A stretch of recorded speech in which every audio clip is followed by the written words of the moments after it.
اسوہ عالمیت احمد مجتبیٰ جناب محمد مصطفیٰ علیہ التحیۃ والسلام آپ کی حضور ناز میں محبتوں، ارادتوں اور الفتوں کے خراج پیش کرنے کے بعد بہتری واجب الاحترام معزز و مکرم سامعین و حاضرین، السلام علیکم۔ میری اور آپ کی خوش بختی اور وقت روزی ہے کہ میں اور آپ آج کے اس پاکیزہ دن میں اللہ کے گھر میں اللہ کی حضور حاضری کی سعادت حاصل کر رہے ہیں۔ خالق و مالک اللہ آج کی ہماری اس عاجزانہ کاوش کو اپنی بارگاہ میں قبول فرما کر ہم سب کے لیے خوش ہے آمین۔ غالباً آج 16 شوال محرم ہے۔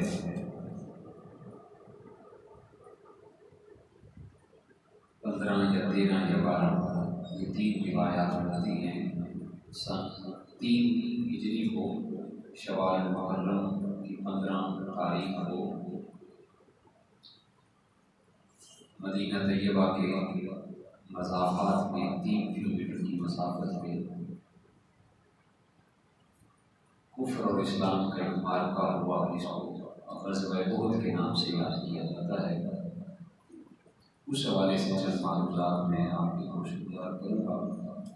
اللہ پاک میری زبان پر بیان فرمائے۔ کلام سعید کے اندر اللہ پاک نے ارشاد فرمایا ان الذین تولوا منکم، بے شک وہ لوگ تولوا منکم تم میں سے جو پھر گئے، یوم التقى الجمعان، اس دن جب 2 لشکر آمنے سامنے ہوئے، انما استزلهم الشیطان،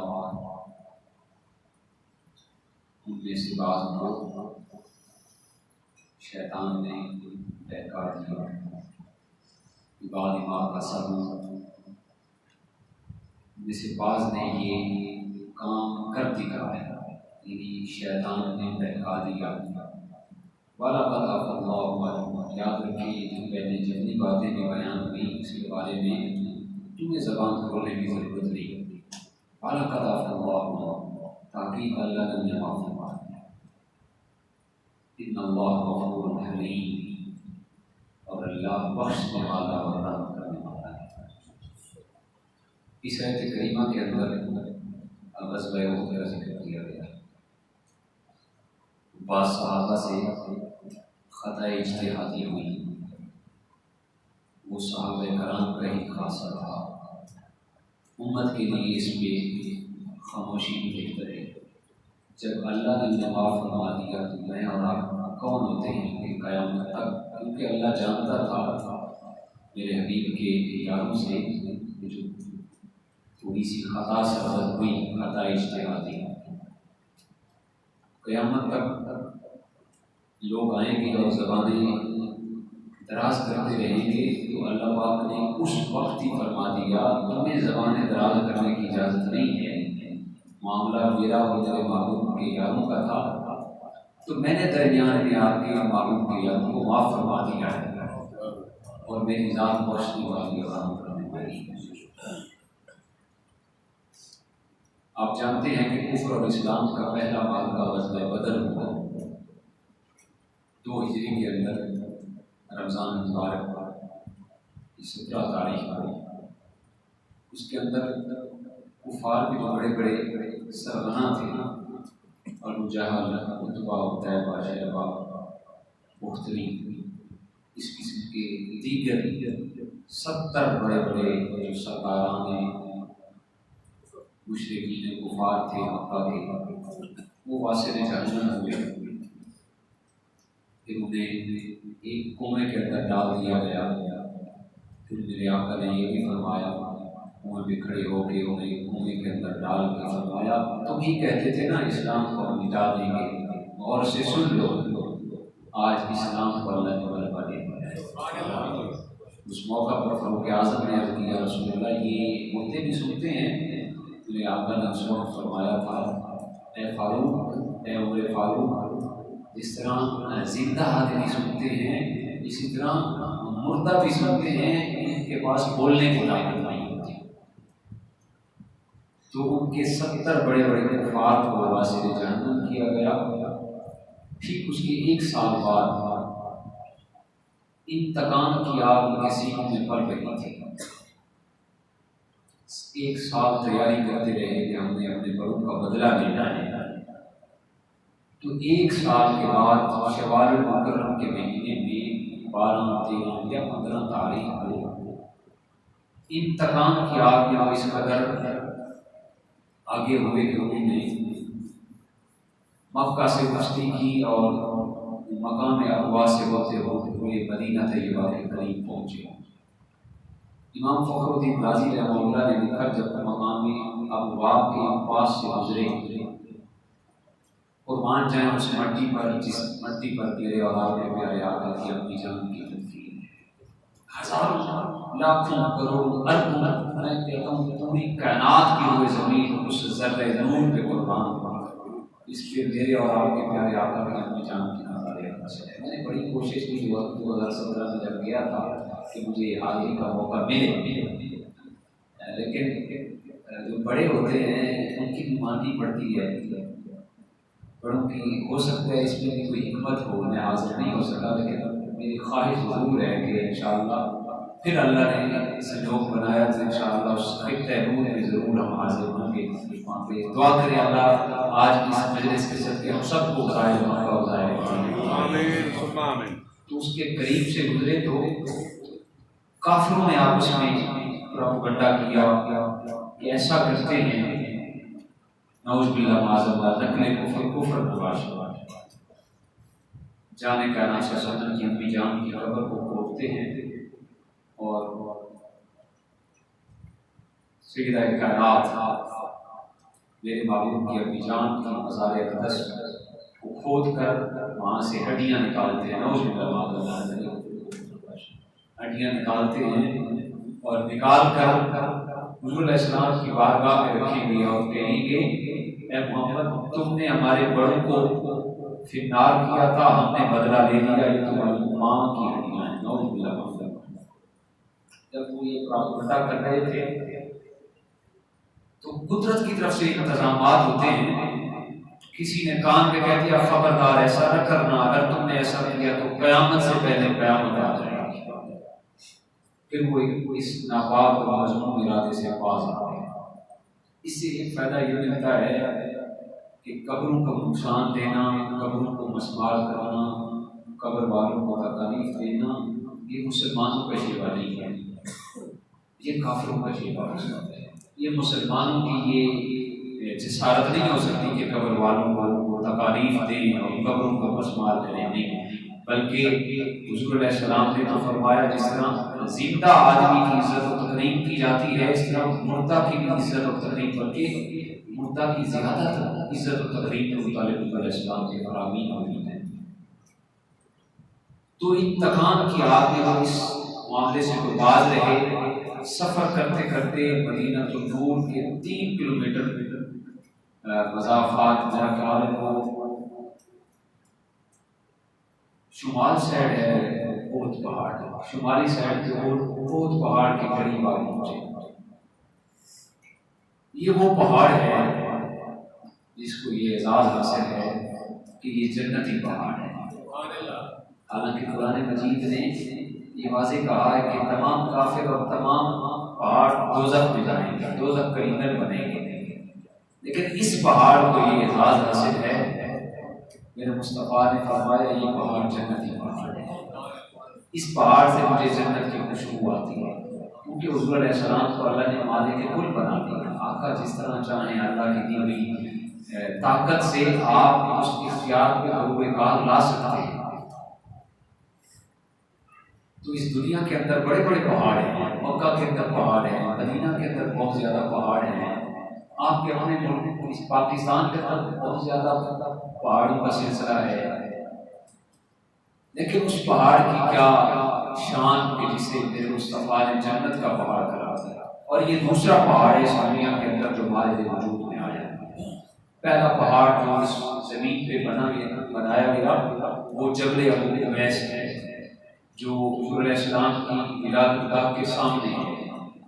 آپ مکہ المکرمہ سے حرم سے باہر نکلیں تو جس سائڈ پہ وہ حضور علیہ السلام کی جائے ولادت ہے اس سے سامنے جو بڑا پہاڑ ہے جس پہ آج کل سعودی بادشاہوں کے محلات ہیں، تو وہ پہاڑ جبل قبیس سب سے پہلے کوئی زمین پہ بنایا، اور یہ وہی پہاڑ ہے جبل قبیس جس پہاڑ کی چوٹی پہ کھڑے ہو کے میرے مصطفیٰ نے اشارہ کیا چاند تو ٹکڑے ہو گئے. وہی پہاڑ ہے جبل قبیس. اور یہ دوسرا پہاڑ ہے جبل احد، یہ دوسرے نمبر پر زمین پہ ہمارے وجود میں آیا، جسے میرے اور آپ کے پیارے آقا نے فرمائے یہ جنتی پہاڑ ہے. یہ احد یحبنا ونحبہ، احد پہاڑ ہم سے محبت کرتا ہے، ہم احد پہاڑ سے محبت کرتے ہیں. جب کل قیامت کا دن ہوگا، جب ہم جنت میں جائیں گے تو احد پہاڑ کو اپنے ساتھ جنت میں لے جائیں گے. تو کیا خیال ہے، جو مصطفیٰ پتھروں کی محبت کو جانتے ہیں وہ مجھ جیسے ناکار لوگوں کی محبتوں کو نہیں جانتے؟ ضرور جانتے ہیں، ہر حال میں جانتے ہیں. میرے آقا نے فرمایا یہ پہاڑ ہم سے محبت کرتا ہے، ہم اس پہاڑ سے محبت کرتے ہیں. جب کل قیامت کا دن ہوگا ہم اس پہاڑ کو جنت کے ساتھ لے جائیں گے.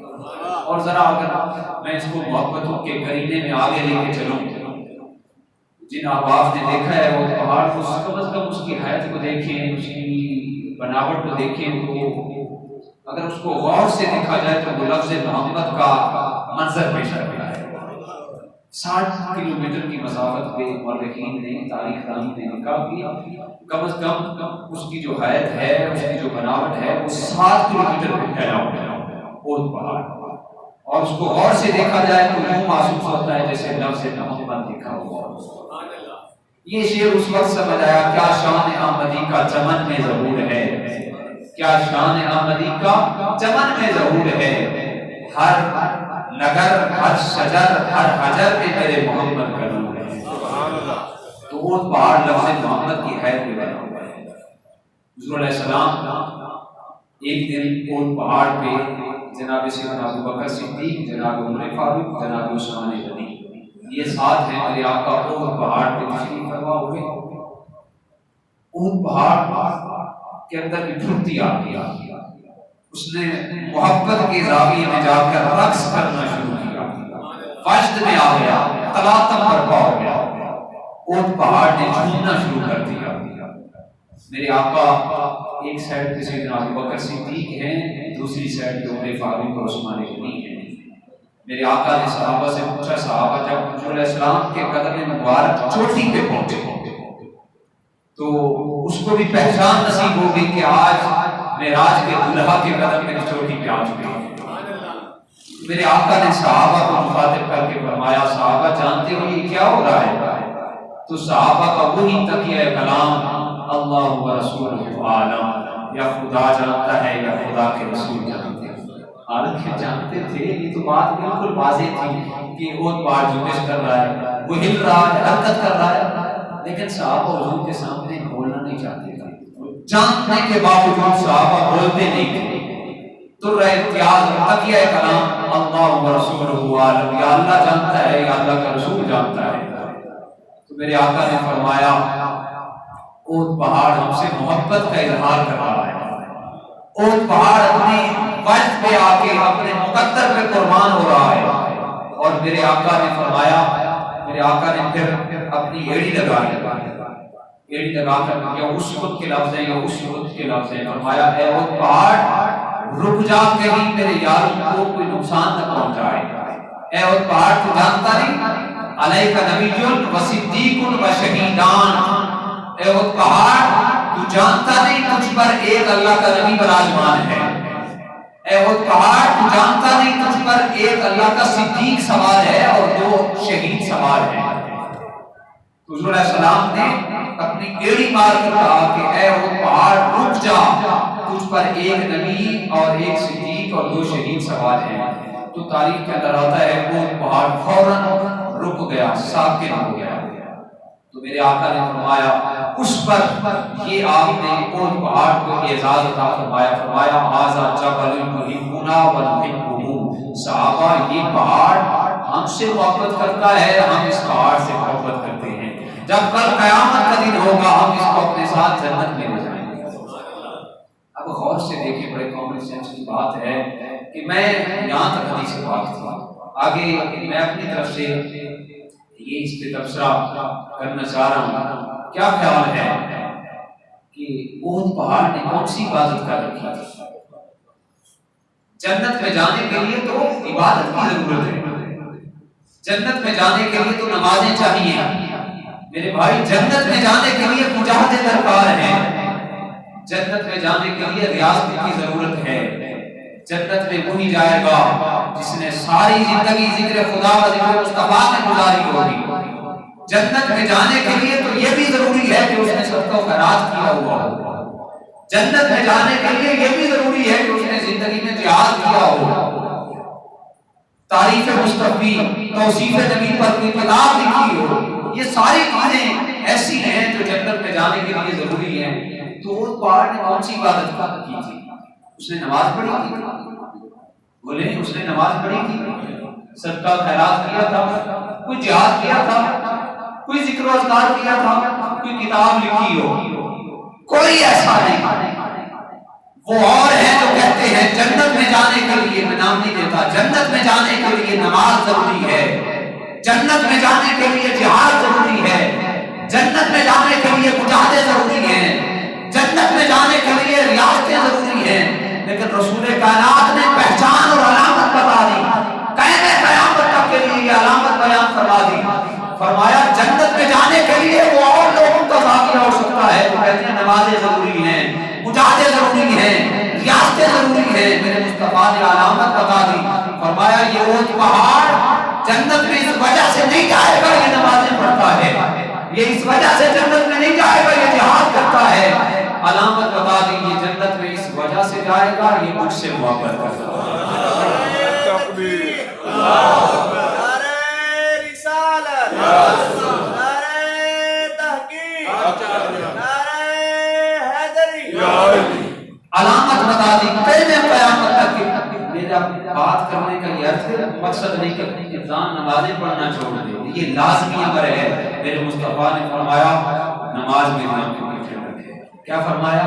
نماز میری آنکھوں کی ٹھنڈک۔ محبت کا لاکھ دعویٰ کر لو، نماز نہیں پڑھتے تو کچھ بھی نہیں، وہ محبت بھی تمہیں دھتکار دی جائے گی۔ قیامت میں میرے آقا اپنے قریب نہیں آنے دیں گے، مصطفیٰ اسے قریب کریں گے جو مصطفیٰ کی ذات پہ درود بھی پڑھتا ہو، مصطفیٰ کی ذات پہ جو آنکھوں کی ٹھنڈک ہے، نماز کو اپنے دل و جان سے تسلیم کر کے اسے عملی طور پہ ادا بھی کرتا ہو۔ لیکن آقا کائنات نے صاحبان عزیز یہ علامت بتا دی کہ نمازیں بھی اس نے نہیں پڑھی، زکوٰۃ بھی نہیں دی، جہاد بھی نہیں کیا، کتابیں بھی نہیں لکھی، کوئی ریاضت، کوئی مجاہدے نہیں کیے۔ اس کی زندگی کا ایک عمل ہے ھذا جبل یحبنا ونحبہ، یہ ہم سے پیار کرتا ہے، ہم اس سے پیار کرتے ہیں، کل قیامت کا دن ہوگا ہم اسے اپنے ساتھ جنت میں لے جائیں گے۔ تو کیا خیال ہے جو مصطفیٰ یہ بات اگر میں کر دوں تو یہ بات بیجانی ہے، وہ آقا پتھروں کی محبت کو جانتے ہیں، اگر آقا کائنات پتھروں کو اپنے ساتھ جنت میں لے جا سکتے ہیں تو ہم جیسے گناہگاروں کو بھی جنت میں لے جا سکتے ہیں۔ سبحان اللہ۔ نور آنکھوں پہ تو چہروں پہ اجالے ہوں گے، سمجھ آئی ہے کیا کہا ہے میں نے؟ نور آنکھوں پہ تو چہروں پہ اجالے ہوں گے، مصطفیٰ والوں کے انداز نرالے ہوں گے۔ نور آنکھوں پہ تو چہروں پہ اجالے ہوں گے، مصطفیٰ والوں کے انداز نرالے ہوں گے، لوگ حسن عمل لے کے جائیں گے حشر میں سربراہ، ہم تو فقط تیرے سہارے ہوں گے۔ ہمیں عبادتوں پر ناز نہیں ہے، ہمیں ریاضتوں پر ناز نہیں ہے، مجاہدوں پر ناز نہیں ہے۔ کوئی بہت بڑا عالم ہو، اس نے حضور علیہ السلام کی ذات پہ، حضور علیہ السلام کی شان پہ کتاب لکھی، کتاب پہ ناز نہیں کر سکتا۔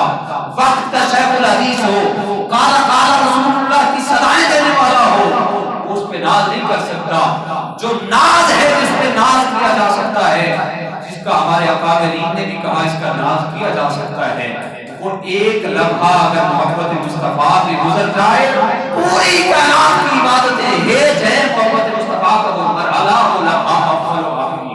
سبحان اللہ۔ لیے فرمایا کہ لوگ حسن عمل لے کے جائیں گے حشر میں، سربراہ ہم تو فقط تیرے سہارے ہوں گے۔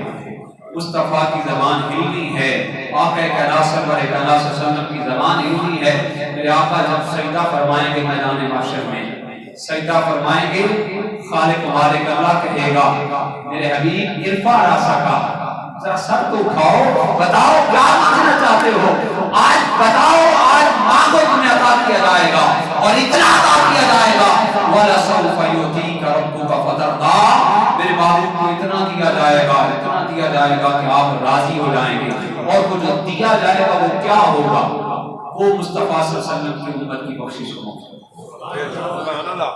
تو یہ محبت مصطفی احد پہاڑ علیہ السلام سے احد پہاڑ کے دامن میں یہ غزوہ ہوا جس کو غزوہ ہوا، یہ محبت کی بات چلی تھی، انہوں نے کہا چلی محبت نہیں آگے چلاتے ہیں۔ تو غزوہ احد یہ ایک الگ ٹاپک ہے، اس میں گھنٹوں کی تقریر کی جا سکتی ہے۔ یہ اگرچہ ایک غزوہ تھا، اگر محبت کی بات چل نکلی ہے تو محبت کے ایک پہلو سنا دیتا ہوں۔ غزوہ احد کے اندر بھی محبتوں کا اظہار کیا گیا، ایک طرف جنگ ہو رہی ہے، ایک طرف محبتوں کا اظہار ہو رہا ہے۔ سیدنا ابو قتادہ رضی اللہ تعالیٰ عنہ کا واقعہ مشہور و معروف واقعہ ہے، آپ نے سن رکھا ہے۔ جنگ لڑ رہے ہیں، اچانک ایک آدمی نے تیر مارا، آنکھ کا جو گودا ہے یہ آنکھ سے باہر آ گیا۔ یہ محبتوں کا اظہار ہو رہا ہے، جنگ بھی ساتھ ساتھ ہو رہی ہے اور محبت کا اظہار بھی ہو رہا ہے۔ تو کیا خیال ہے کہ انہوں نے وہ آنکھ کا گودا پکڑا اور سیٹ پہ پھینک دیا؟ نہیں، آنکھ کے آنا کو یا گودے کو باہر دیا، ہاتھ میں تھمایا اور چلتے چلتے حضور کی بارگاہ میں آیا۔ بخاری اور مسلم کی متفق علیہ حدیث پاک ہے، حضور کی بارگاہ میں آ گئے۔ یہ غزوہ احد کا واقعہ ہے۔ آقا کی بارگاہ میں آ کے عرض کرتے ہیں یا رسول اللہ صلی اللہ علیہ وسلم، دشمن نے نیزہ مارا، آنکھ کا گودا باہر آ گیا۔ تو کیا خیال ہے؟ آج تک آپ نے یہ سنا ہے کہ آقا کائنات نے فرمایا ہوا کہ ہسپتال میں لے جاؤ، یہ آنکھ بات اس کا کنیکشن ختم ہو چکا ہے، یہ میں کیسے ٹھیک کروں؟ میرا مقصد تو میرا کام تو فقط دعا کر دینا ہے، میں دعا کر دوں گا اللہ آسانی پیدا فرمائے گا۔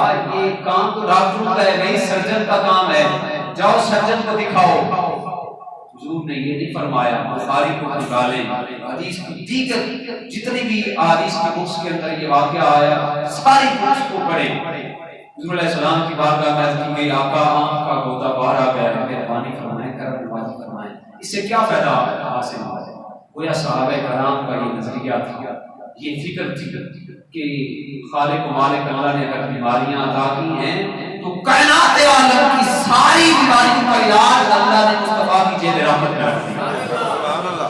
حضور ساری بیماریوں کا علاج حضور علیہ السلام کی جیب رحمت میں۔ حضور علیہ السلام نے فرمایا کہ آنکھ کا گودا کہاں ہے؟ عرض کی یا رسول اللہ یہ ہے، تو آپ کے کائنات نے فرمایا اس کو آنکھ میں رکھ دو۔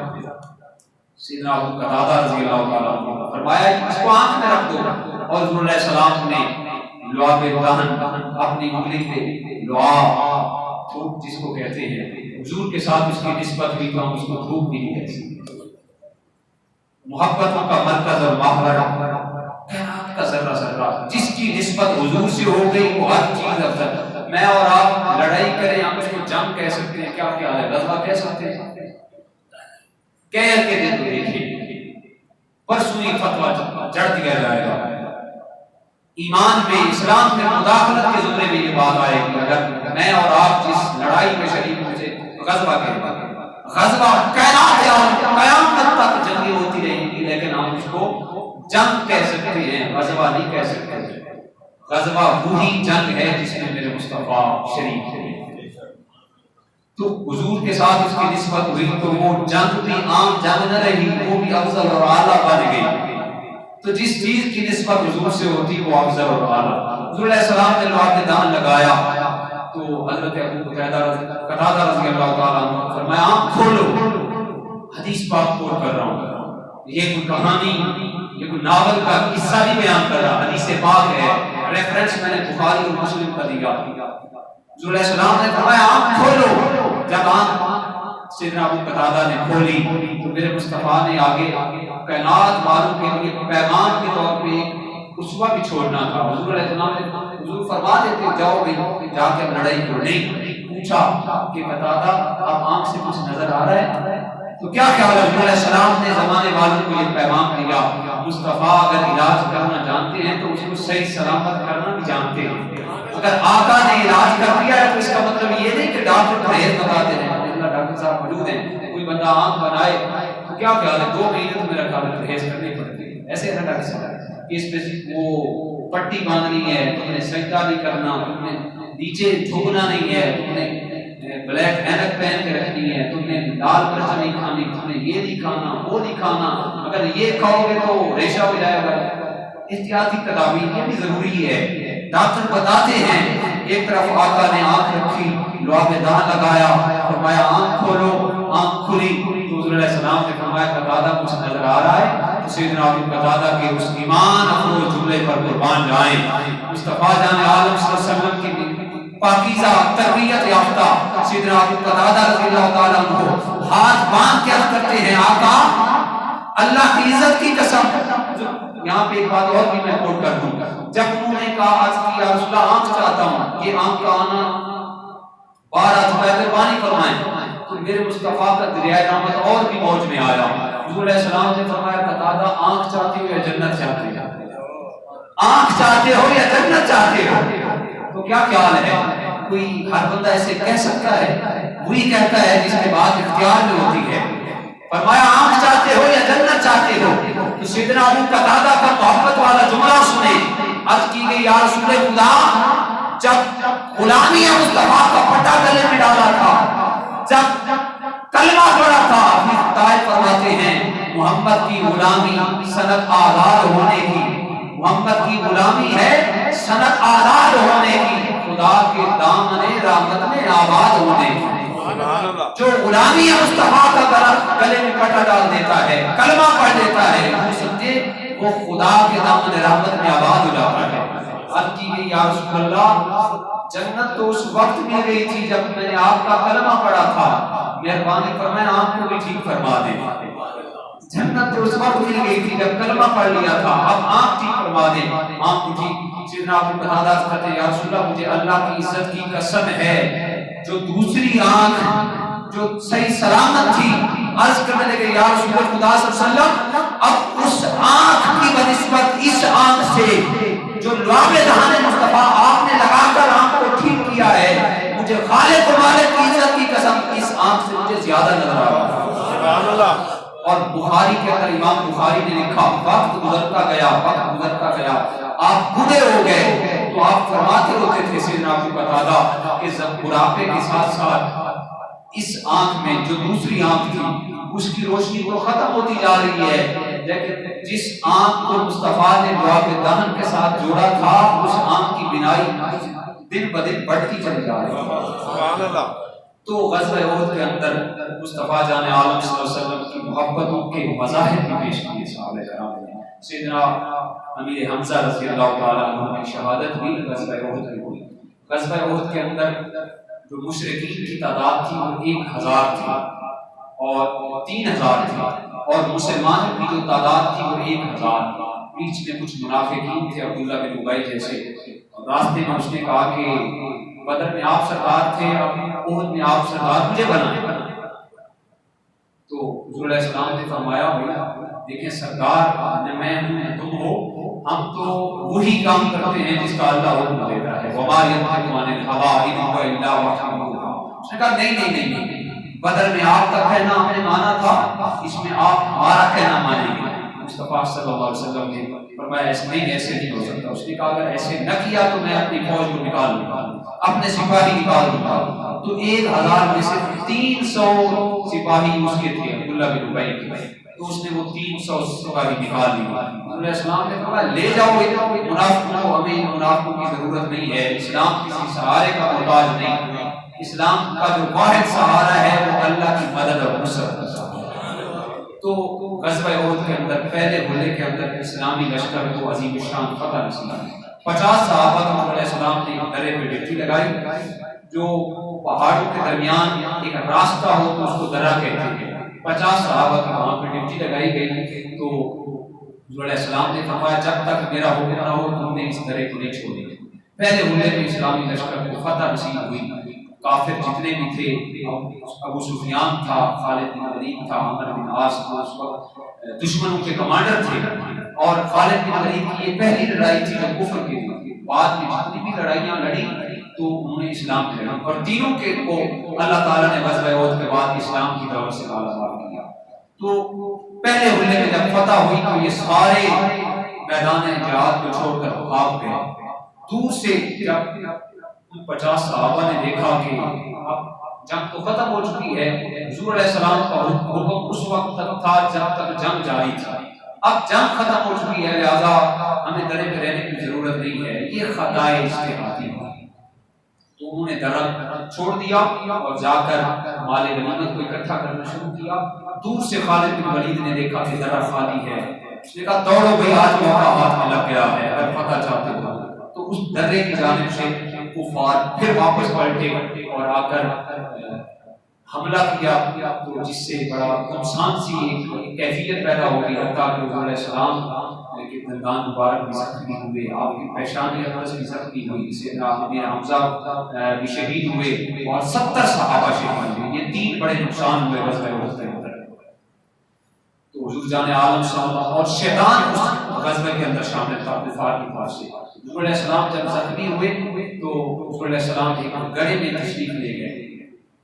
تو حضور علیہ السلام شیطان نے ادھر سے آوازیں کسنا شروع کر دی، نعوذ باللہ معاذ قد قتل محمد، کہ حضور علیہ السلام شہید ہو چکے ہیں. صحابہ نے حضور علیہ السلام کا پہرا دے رہے تھے، عرض کی یا رسول اللہ شیطان کی آوازیں دے رہا ہے. صحابہ کے قدم تک مانگا رہے. حضور علیہ السلام اللہ اکبر کا نعرہ لے کر گڑھے سے باہر آئے تو انہوں نے یک بارگی کے ساتھ حملہ کیا. تو حضور علیہ السلام کی زخمی سے ناظر حمزہ بھی شہید ہوئے، 70 صحابہ شہید ہوئے. یہ بظاہر 3 بڑے بڑے نقصان ہوئے. در حقیقت فتح تو اسلامی مجاہدین کو ملی، لیکن ظاہری طور پہ دیکھا جائے تو یہ بڑے بڑے نقصان ہوئے.